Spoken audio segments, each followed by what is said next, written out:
სახელმწიფო კანცელარიაში მთავრობის ხდომა დასრულდა მინისტრთა კაბინეტის წევრებმა 30 საკითხი განიხილეს უფრო დაწვრილებით. კანცელარიდან ჩემი კოლეგა ნათია ორველაშვილი ისაუბრებს. ნათია, გისმენთ.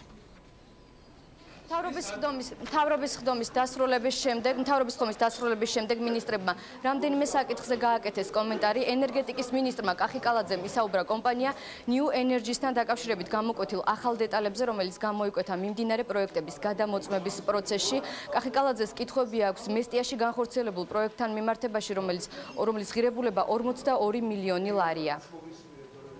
პიროზე და რა იყო კრიტერიუმები, რომ პირდაპირ მითითებით გადაეცა 42 მილიონიანი პროექტი კომპანიას, რომელსაც გარკვეული პრობლემები ჰქონდა, 9 მილიონი ჰქონდა დავალიანება. ასევე პრობლემები ჰქონდა იმ კუთხით, რომ ქონების ნაწილი იყო დაყადაღებული, ნაწილი კი დატვირთული იყო საქართველოს ბანკში გირავნებით. საჯარო სკოლების პედაგოგებისთვის ხელფასების ზრდაზე ისაუბრა განათლების მინისტრის მოადგილემ თამარ სანიკიძის თქმით, იანვრის ბოლოს საჯარო სკოლების პედაგოგები 70 ლარით გაზრდილ ხელფასს მიიღებენ. შესწორება მთავრობის დადგენილებაში, რომელიც შეეხება სკოლების ვაუჩერულ დაფინანსებას, კერძოდ გავითვალისწინეთ იანვრის თვიდან პედაგოგთა გაზრდილი ხელფასი, რომელიც პედაგოგებს იანვრის თვიდან მიეცემათ. ეს არის პედაგოგის საბაზო ხელფასის 70 ლარის ოდენობით გაზრდის შესახებ ცვლილება.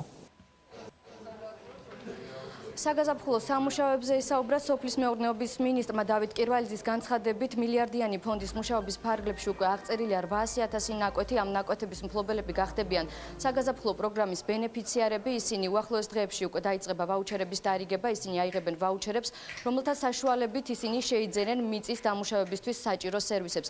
გარდა ამისა, მინისტრმა კომენტარი გააკეთა სამუშაო ჯგუფის ვიზიტთან დაკავშირებით რუსეთში. რუსეთში ვიზიტი სოფლის მეურნეობის სამუშაო ჯგუფის სამინისტროს სამუშაო ჯგუფმა 3 თებერვალს უნდა დაიწყოს. სოფლის მეურნეობის სამინისტროში არის როსელხოდნაზორი, ასევე რომელიც ახორციელებს ზედამხედველობას თავის მხრივ.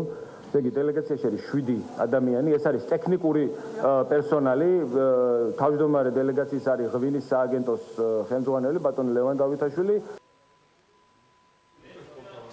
მთავრობის ხდომას დღეს მინისტრთა კაბინეტი არასრული შემადგენლობით ესწრებოდა. მინისტრებმა დღეს 30 საკითხი განიხილეს. მადლობა ნათია, პირდაპირ ეთერში ნათია ორველაშვილი.